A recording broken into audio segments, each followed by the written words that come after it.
Mwiriwe neza, ngiye tugiye kubana nitwaye. Tugiye kureba ikipe ya Paris Saint-Germain, turebe ati muzehe yayivuzeho ngo iki, ati se cyangwa perezida wacu w'u Rwanda akunda ikipe ya Paris Saint-Germain.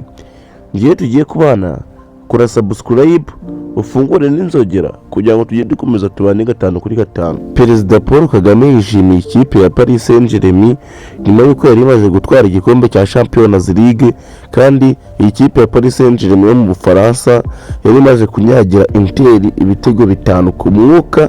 Niyo mpamvu Perezida Paul Kagame yagomeza ashingira avuga ati ikipe ya Paris Saint-Germain ni ikipe nziza, agomeza avuga ati umufana wa Paris Saint-Germain afana Paris Saint-Germain. Niyo mpamvu bari bafite ibyishimo cyane, aho bagezeho bakishima, hakaba habonekamo n'ingaruka y'uko abafana bamwe na bamwe bahasiga ubuzima. Abafana ba Paris Saint-Germain bagumeza bagira ibyishimo nyuma y'uko yegukanye igikombe, kandi abafatanyabikorwa b'ikipe ya Paris Saint-Germain harimo Visit Rwanda nabo mu ijoro ryo kuwa gatandatu baraye baselebura kuko ikipe yari imaze kugera ku ntsinzi ikomeye cyane. Nyuma y'uyu mukino wa Paris Saint-Germain wari wahujwe na Inter Milan, Perezida Paul Kagame yarishimye cyane, ahita akoresha urubuga nkoranyambaga ariko bita X, akomeza ashimira ikipe ya Paris Saint-Germain yifatanyije na Visit Rwanda muri 2019, agomeza bashimira cyane ko bakoze kandi bakaba bakoze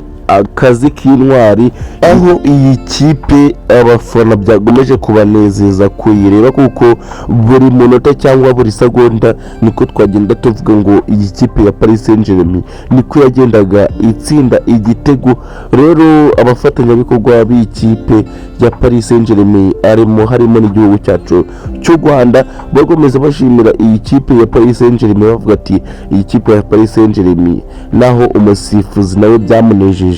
Umusifuzi wasifuye ikipe ya Paris Saint-Germain na Inter Milan nta n'umunota n'umwe yigeze yongera kuko Paris Saint-Germain yari imaze gutsinda ibitego 5 ku busa bwa Inter Milan. Uyu mukino rero wanejeje abantu benshi cyane. Rero tugomeza turebera hamwe amasezerano perezida wacu Paul Kagame yagiranye na Paris Saint-Germain. Paris Saint-Germain rero ifitanye amasezerano n'u Rwanda, aho u Rwanda rufitanye amasezerano na Paris Saint-Germain binyuze muri gahunda ya Visit Rwanda, aho Paris Saint-Germain isigaye yarasenyanye amasezerano n'igihugu cyacu cy'u Rwanda, aho ayo masezerano azarangira 2028, akaba aribwo amasezerano azaba arangiriye u Rwanda rufitanye na Paris Saint-Germain.